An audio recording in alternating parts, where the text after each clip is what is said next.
They found his teeth before they found his name. The alley behind Carmine Cigars was a crime scene soaked in blood and burnt paper. An unmarked van had idled there at 2:47 a.m., headlights off, engine ticking like a countdown. Witnesses said they saw a man dragged out, screaming muffled behind a burlap sack. Moments later, 2 flashes lit up the dark. Then silence. The fire started small, eating away at a script tossed over the body. Ash danced in the night air. The script's title? The Godfather. FBI agents arrived before sunrise, scooping teeth into evidence bags and staring at the singed typewriter paper like it held secrets. One agent whispered, "This wasn't a hit. This was a message." As dawn broke over Little Italy, word spread fast. Someone had crossed a line. And in the shadowed world of real dawns, truth wrapped in fiction could be fatal. Because one man had talked too much.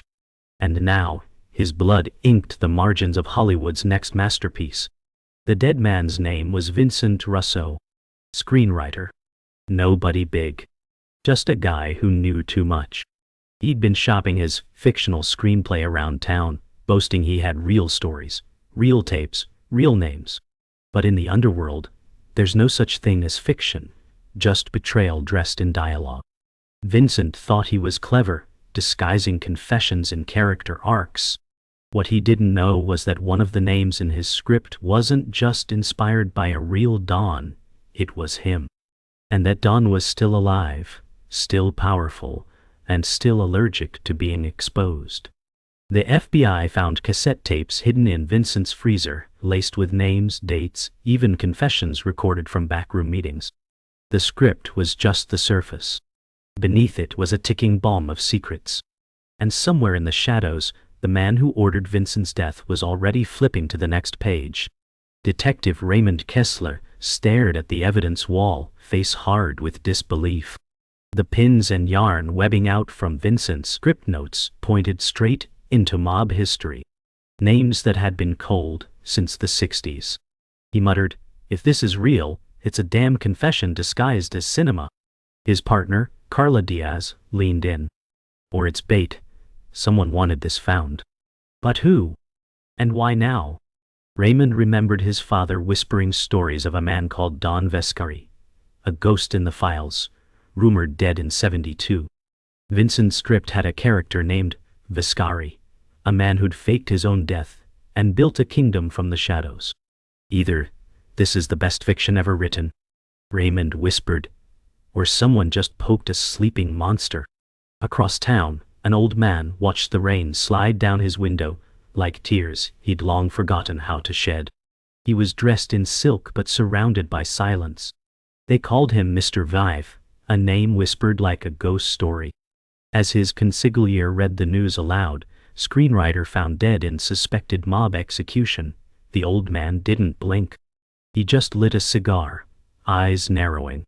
"He said my name in ink," he muttered, smoke curling around his lips. "So I erased his." There was no rage in his voice. Just finality. Just the sound of a man who knew what it took to survive decades of silence, and what it cost to break it. In a locked vault beneath a private bank in Queens, another copy of the script lay untouched. I back up. A contingency Vincent had whispered about in one of his tapes. It was marked Vescari, final draft. The vault manager didn't know what he was storing. Just another client with a pseudonym and a security key. But secrets don't stay buried forever. And across the city, Vescari's enemies were starting to circle. Not everyone had forgotten the past. Some wanted revenge. Others wanted power. But all of them wanted the same thing, what Vincent died to write. The day before Vincent's murder, he sat across from his younger brother Anthony in a run-down diner off Mulberry Street. Plates clinked. Coffee steamed. But Vincent's eyes were locked on the door. "They're watching," he whispered. Anthony laughed nervously. "You always say that." Vincent slid a small cassette across the table. "If something happens to me, you take this to Detective Kessler. No one else." Anthony's smile faded. You think this script is gonna get you killed? Vincent nodded. It's not a script. It's a confession disguised as cinema. The wrong people are already reading it. A pause. Promise me, Tony. Anthony stared down at the cassette, then back at his brother. I promise. But he never got the chance. That tape would disappear with Vincent's body, and with it, the only chance to stop what was coming. Anthony Russo never made it to the detective. 2 hours after their meeting, he was found unconscious behind the wheel of his wrecked car. Cassette gone. Wallet untouched. It wasn't an accident. The brakes had been cut. He lived, but the message was clear. Stay out of it. From his hospital bed, he stared out the window as a nurse adjusted his IV twine. His eyes never left the door. He didn't speak to the cops. Didn't speak to reporters. He knew the rules. Silence was survival. But in the silence, paranoia bloomed. Vincent was gone. The tape was gone. And whoever took them was still watching. Somewhere behind tinted windows, or among the hospital staff, the shadows waited. Anthony clutched his hospital blanket like it could protect him from men who lived in secrets. Men who silenced truth with bullets and called it peace. Detective Carla Diaz watched the security footage on loop. She'd found the wrecked cassette casing near the crash site. Cracked, burnt at the edges. But the actual tape? Gone. What? She rewound the footage again. 2 men in overcoats exiting a black sedan, moving like clockwork. No faces. No license plate. No ghosts. She leaned back, rubbing her temples. These guys don't make mistakes, she muttered. Kessler entered, holding the crime scene photo of Vincent. If they're real, he said, then this is deeper than we thought. Carla replied, it's not just the mob, it's the script. It spooked someone with power. Real power. Outside, thunder cracked. Rain tapped against the station windows. And the city felt smaller by the second. They weren't just chasing a killer. They were chasing the line between truth and legend. And legends don't go down quietly. Inside an old church-turned-safe house, Don Vescari's consigliere met with 2 emissaries from the old guard, men who'd vanished from headlines decades ago, but never from power. One wore a camel hair coat, the other a priest's collar. The script names us, one said. It buries us, said the other. The consigliere was silent, letting the candlelight play across his unreadable face. Then he spoke. Don Viscari gave the order. The writer's gone, but the copies remain. One emissary scoffed. You should burned it all. Consigliere looked up. You don't kill a fire with gasoline. The church echoed with silence. Somewhere above, bells began to toll. And in that sound was a warning. The old blood was stirring. The days of quiet were ending. The past wasn't just coming back. It was armed with names. Back at the vault, someone else had already found the backup script. A woman in her late 30s, trench coat wet from the rain, her gloved hands flipping the pages with practiced detachment. Her name was Eva Salerno, an archivist by day, a fixer by trade. She wasn't there to read. She was there to deliver. She closed the script, placed it in a sealed briefcase, and dialed a number on an old burner phone. I have it, she said. The voice on the other end paused, then answered, Good, deliver it to the estate. No stops, no delays. She didn't ask who was on the line. In her world, questions were debts. And she didn't like owing anyone. As she exited the vault, her shadow lingered on the wall, long, elegant, and dangerous. The script was moving again. And every mile it traveled was another fuse lit. Eva didn't make it to the estate. Somewhere along the FDR, a black SUV tailed her, headlights off. At first she thought it was nothing, just traffic. Then came the swerve. The first hit clipped her rear bumper. She floored it, tires screaming. Rain lashed the windshield as the SUV rammed her again. She veered into a service tunnel, heart pounding. This wasn't a robbery. It was an erasure. They wanted the case, and if they couldn't have it, they'd bury it with her. She reached beneath the seat, fingers brushing cold steel, a .38 snub. One shot cracked the side mirror off the SUV. They backed off. Just for a second. Then sped forward again. The script sat on the passenger seat like a curse. Ow. Eva gritted her teeth.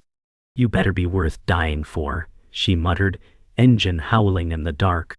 Detective Kessler sat in a darkened bar across from a journalist named Liam Kay, a man with liver-spotted hands and eyes full of regrets. Liam had once covered the Viscari trials. Now he drank alone and whispered truths. The Don never died, he said. They just made it look good. Closed the book before anyone turned the last page. Kessler asked, so who's pulling strings now? Liam laughed into his drink. Say man, new name. You think ghosts retire? He slid a napkin across the table with 3 words. Villa Verita Estate. Kessler pocketed it. What's there?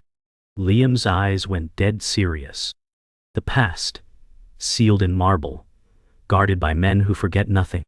Then he stood up and left. And as Kessler watched him vanish into the rain, he realized this wasn't about a script anymore. It was about legacy. Blood legacy. At Villa Verita, guards moved like shadows behind iron gates. Inside, Don Viscari stood before an oil painting of his younger self, a man in a cream suit, holding court in Havana. The present Viscari was a shadow of that king, but his voice still carried bullets. They're coming, he said to his inner circle. We burn what we must, but the legacy stays protected. A younger man, Luca Viscari's enforcer, asked, even the boy? Viscari nodded. Especially the boy. The room tensed. They all knew who the boy was. Someone hidden in the margins of that cursed script. A bloodline secret. If the world found out, everything fell. Viscari turned to the fire and tossed in an old black-and-white photo. 3 men, arms over shoulders, smiling. 2 were dead. The third stood watching the flames consume the past. Anthony Russo was out of the hospital, but not out of danger. He moved with a limp and a loaded pistol. Paranoia followed him like a second shadow. Every glance, every open door, every ring of the phone, it all screamed threat. He found an old Polaroid of Vincent, laughing on a beach, holding a notebook. The same notebook that inspired the script. Anthony whispered, You really went and did it, huh? He opened Vincent's storage locker with shaking hands. Inside, he found notes, receipts, photos, breadcrumbs that led to names, deals, and one cryptic address, scrawled in red, Verita. Anthony wasn't a detective. He was just a brother trying to finish what the dead started. But the closer he got, the more he realized this wasn't justice. This was suicide written in cursive. The black SUV pulled up outside a warehouse near the docks. Inside, Eva was waiting, coat soaked, briefcase on the table. Luca stepped in, removing his gloves slowly. You drive like hell, he said. Eva lit a cigarette. You hunt sloppy. He smiled without warmth. You know what's in that case. I know it scares you. Luca's eyes narrowed. It's not about fear. It's about control. They circled each other like wolves, decades of cold professionalism crackling in the silence. You going to kill me? She asked. Not yet, he said. You're still useful. Then he took the case, turned, and left without a glance back. Eva waited until the door shut. Then she opened her coat, revealing a micro-recorder wired to her blouse. The script wasn't the only thing still recording. Truth had teeth, and it was biting back. Detective Carla Diaz sat in her car, parked across from the Verita estate back entrance. Kessler had gone silent. The backup team never showed. She gripped the steering wheel, knuckles white, eyes locked on the iron gate. Then her phone buzzed. Unknown number. She answered. A familiar voice spoke. You should go home, Carla. This isn't your story. Her heart sank. It was Kessler. But something was off. Cold. Controlled. You fed me crumbs, she snapped. You've known this all along. Silence. Then he replied, I didn't feed you. I warned you. The line went dead. Carla stared into the night. Kessler had flipped. The man she trusted was in deeper than she feared. Whether coerced or complicit, he was part of the machine now. And in this world a machine eats the truth and smiles. Inside the estate, Kessler sat across from Don Viscari, whiskey untouched, gun resting between them. I told you I'd never be yours, Kessler said. Viscari replied, You're not mine. You're the story's. Kessler stared at the briefcase on the table. The original script, sealed in evidence tape. How'd you get it? He asked. Your partner's faith, Viscari said. Your brother's silence. Kessler's hand trembled. Vincent wasn't supposed to die. Viscari leaned in, voice razor sharp. He was never supposed to write. The old Don stood slowly. You think stories free people? No, they bind them. You'll learn that. He turned and walked away, leaving Kessler alone with the weight of a story he could no longer control. Somewhere deep inside, the detective felt a shift. He was no longer a seeker of truth. He was its prisoner. Anthony Russo followed the trail to a suburban house outside Yonkers. Neat lawn, kids' bikes on the porch, a red door that didn't belong. Inside, he found a teenage boy practicing piano. The boy looked up, startled. You're him, aren't you? Anthony froze. The boy reached into a drawer, pulled out a photo, Vincent and Viscari. He said you might come, the boy whispered. He said if I saw you, it was time. The realization hit Anthony like ice water. This boy wasn't just a footnote. He was Viscari's son. Hidden in plain sight. The last living secret. Anthony backed away, heart thundering. They'll kill you, he said. The boy nodded. They've already tried. In that moment, Anthony saw the war wasn't just about a script. It was about bloodlines. And this kid was the detonator. Eva sat alone in a hotel room, watching the micro-recorder rewind itself on the bedside table. She had the tape. Everything Lucas said, Viscari's plans, the truth about the bloodline, it was all there. But the price was clear. If she released it, she'd be hunted. If she didn't, she'd be complicit. Her hands trembled as she lit a cigarette, eyes on the skyline beyond the window. Her phone buzzed. Text from a blocked number. We know where the boy is. She closed her eyes, exhaled slow. They were tightening the noose. The world outside played jazz from a rooftop bar, oblivious. But Eva knew the moment was here.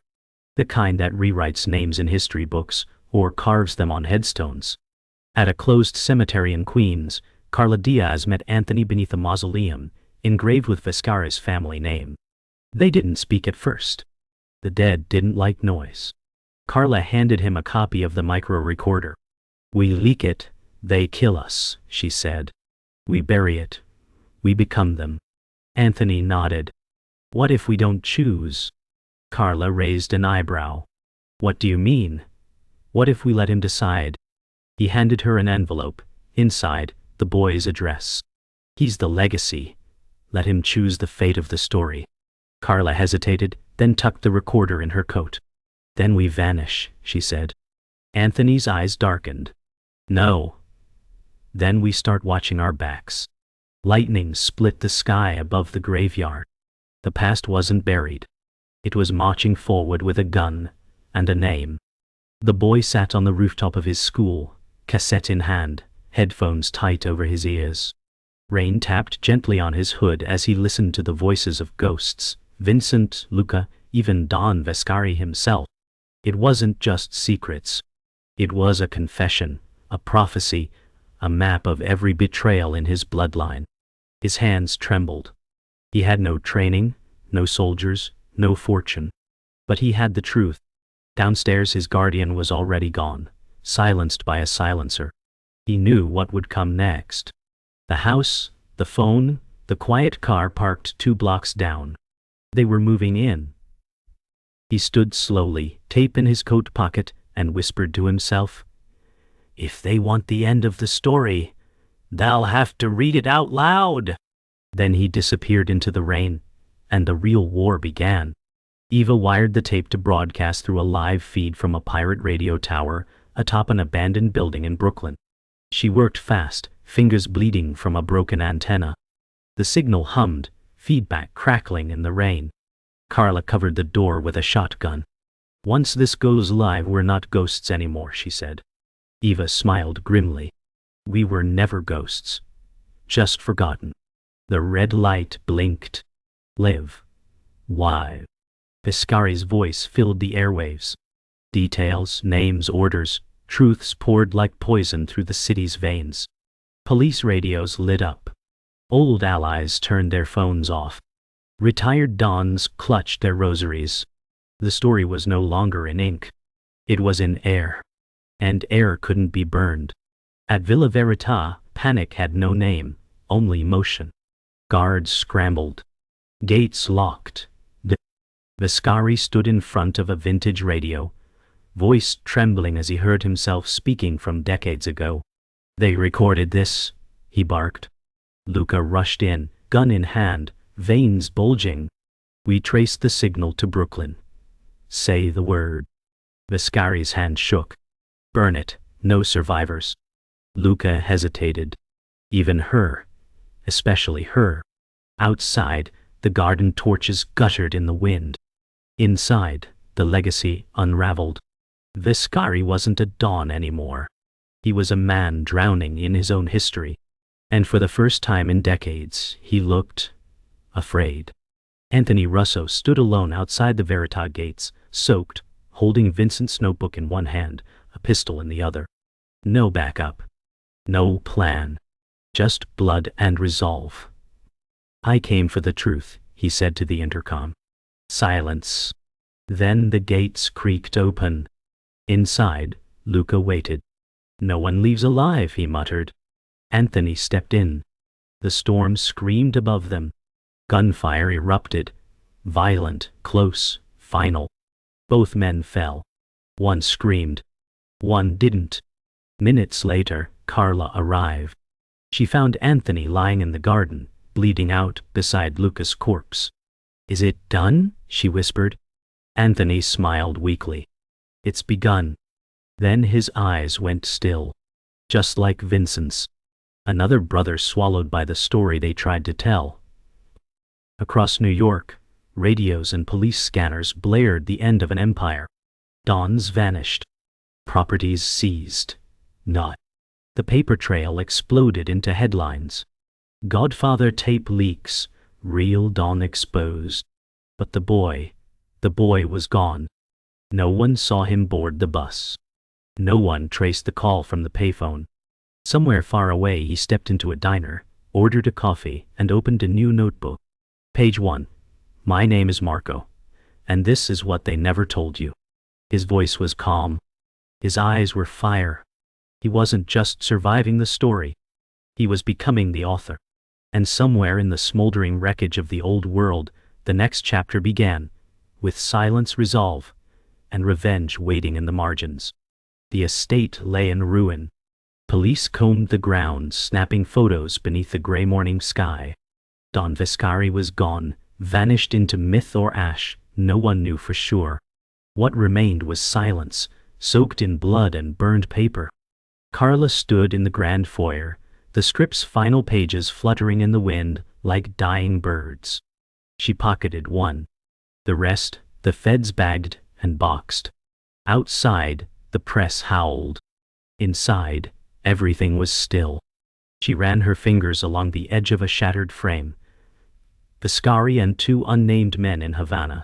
The caption read, "Brothers of Silence, 1958. Pariwati others, 1958. Carla whispered, "No more silence." But in her gut, she knew. Stories this big don't end.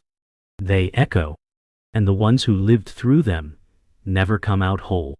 Eva disappeared. No funeral. No name in any report. Just gone.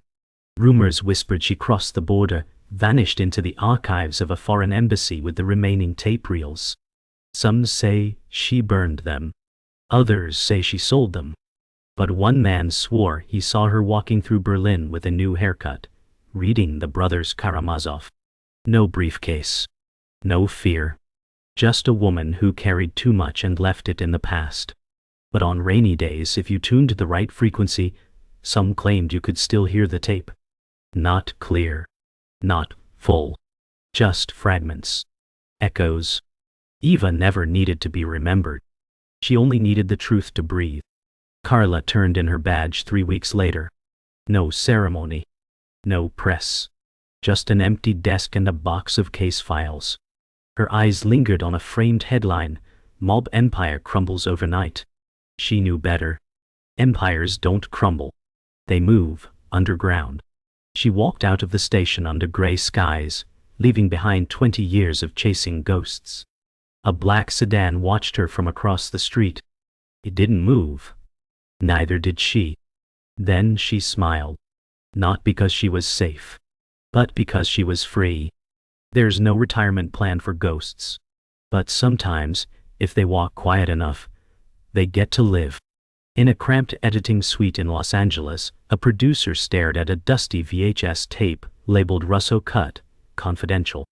No label. No credits. Just raw voiceovers, typewriter clicks, and a young man's narration overlaying shadowed stills. "What you're about to hear is fiction," the voice said. Except every word of it happened. The producer sat back stunned. Hollywood had finally caught the scent of blood. This wasn't just a scandal. It was a franchise. He picked up the phone. "Get me a rewrite team, and a lawyer." As the screen played on, the boy's voice continued. "They called it a movie. I called it survival." And suddenly, The Godfather wasn't just a classic. It was a warning. The boy, Marco, sat on a rooftop in a small coastal town, waves crashing below. The sun painted the horizon gold. He held a pen, writing again. "Names are just names," he wrote. "Stories are what last." In the distance, sirens wailed. Not for him. Not this time. He closed the notebook, placed it beside a sealed envelope, marked to be opened when I'm gone, and leaned into the wind. He had survived what most wouldn't speak of. Not because he was stronger, but because he listened. And now, the world had changed. But beneath the calm, the silence still carried teeth. His story wasn't over. He was just letting the world catch its breath. The FBI sealed the final file with a number. Not a name, case #7410V died. No agent spoke it aloud. The file lived in a drawer behind 4 locks, deep in a records vault where sunlight never touched. Every few months, someone requested access. No one ever got it. The clerk assigned to it, a junior agent named Mills, once asked, "What's in this one?" The supervisor just said, "History, but the kind that doesn't teach, only warns." Mills nodded, filed it away, and moved on. But later that night, he sat in his car staring at the number, unable to forget it. Something about the silence behind those pages felt louder than any headline. Some stories stay quiet not because they're forgotten, but because someone made sure they never got told again. In an old church in Little Italy, a new priest took the pulpit, young, sharp eyes, steady voice. He spoke of forgiveness, of cycles, of names erased and reborn. But on his desk, hidden beneath the Bible, was a newspaper clipping. "Russo brothers, one dead, one missing." He read it every night before bed. He didn't preach vengeance, but he remembered. He wore no ring. He drank no wine. But his sermons stirred the old men in the back pews, men with tattoos on their knuckles and ghosts in their lungs. They knew. 1. He wasn't a priest. He was penance in a collar. And behind every verse he spoke was a name that once carried fear. Marco Owen. A screenwriter in Hollywood opened a package without a return address. Inside, a tattered notebook and a flash drive. The notebook contained script notes in 2 handwritings, Vincent's and someone unknown. The drive contained the recordings. All of them. As he listened, he wept. Not out of fear, but awe. It's not a screenplay, he said. It's a reckoning. He turned to the wall and began to pin photos, structure arcs, timelines. This wasn't fiction. This was testimony. The first line he typed. They found his teeth before they found his name. The story had circled back to its beginning. And this time, it had an audience ready to listen. Somewhere in the Mediterranean, an old man fed pigeons beside a coastal monastery. Wrinkled hands, dark sunglasses, and a faint scar along his jaw. Locals called him Nonno Vito, kind, quiet, generous with bread and silence. But once a week, he received a brown envelope delivered by hand.